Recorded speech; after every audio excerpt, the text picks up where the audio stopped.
இந்தியாவுக்கும் பிரான்சுக்கும் இடையே பல தசம ஆண்டுகளாக ஒரு சீரான நட்பு நிலவி வருகிறது. நாட்டின் பாதுகாப்பு, உணவு, சுகாதார பாதுகாப்பு, இந்தோ பசிபிக் பகுதியில் அமைதியை நிலைநாட்டுதல் போன்றவற்றில் இரு நாடுகளுக்கிடையிலும் ஒரு நெருக்கமான உறவுகள் உண்டு. குறிப்பாக யாருக்கும் தராத சிறப்பு வலிமை வாய்ந்த ரஃபேல் போர் விமானங்களை அந்நாடு இந்தியாவுக்கு வழங்கியது.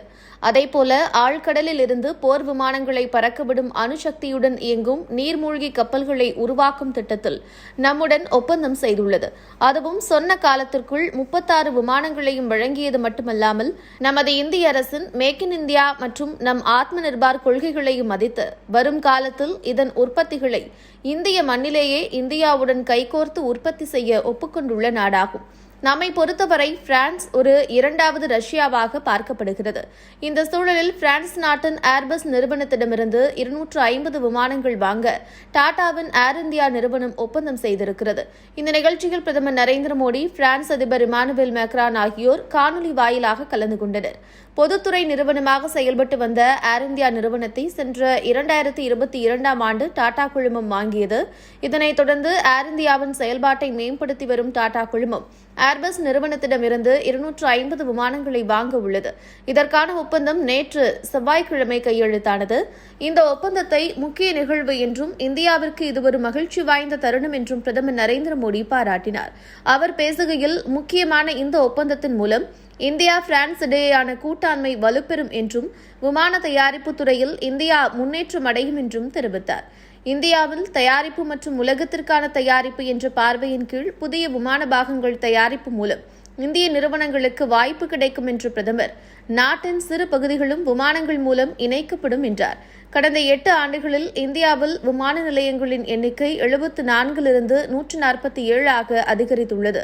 விமானத்துறையில் உலகின் 3வது பெரிய நாடாக இந்தியா விரைவில் மாறவுள்ளதாகவும் நம்பிக்கையுடன் கூறினார்.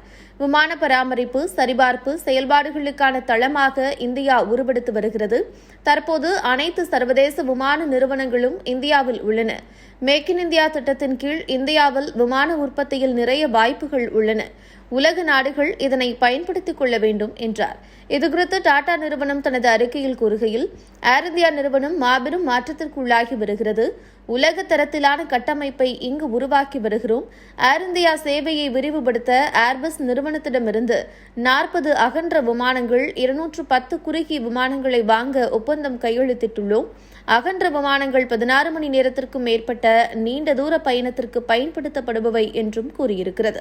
பல்வேறு ஊடக தகவல்கள் படி $100 பில்லியன் மதிப்புள்ள 500 விமானங்களை பட்டியல் விலையில் வாங்க ஏர்பஸ் நிறுவனத்துடன் ஏர் இந்தியா ஒப்பந்தம் செய்திருக்கிறது. ஏர் இந்தியா தன்னைத்தானே சீர்திருத்திக் கொள்ள விரும்புவதால் எந்தவொரு விமான நிறுவனமும் மேற்கொள்ளும் மிகப்பெரிய முதலீடு இதுவாகும் என்றும் கூறியிருக்கிறது. சென்ற 2022ஆம் நிதியாண்டில் ஏர் இந்தியாவின் இழப்பு கிட்டத்தட்ட 33% அதிகரித்து 9556.5 கோடியாக இருந்தது என்றாலும் வருமானமும் அதிகரித்தது. வருவாய் 69% குறைந்திருக்கிறது என்றாலும் 2021 நிதியாண்டில் அதன் வருவாய் 12,104,00,000 மட்டுமே இருந்தது. ஆனால் 2022ஆம் நிதியாண்டில் விமான நிறுவனம் 19,815,9 நிகர வருவாயை பதிவு செய்திருக்கிறது என்பது குறிப்பிடத்தக்கது.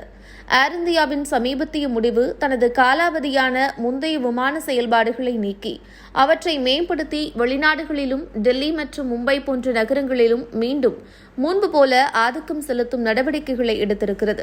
அதேபோல எமிரேட்ஸ் போன்ற வளைகுடா விமானங்கள் மற்றும் அவர்களின் நவீன விமானங்கள் ஆதிக்கம் செலுத்தும் நகரங்களில் கணிசமான பகுதியை மீண்டும் பெறுவதற்கான திட்டத்தை கையில் எடுத்திருக்கிறது என்று விமர்சகர்கள் தெரிவிக்கின்றனர்.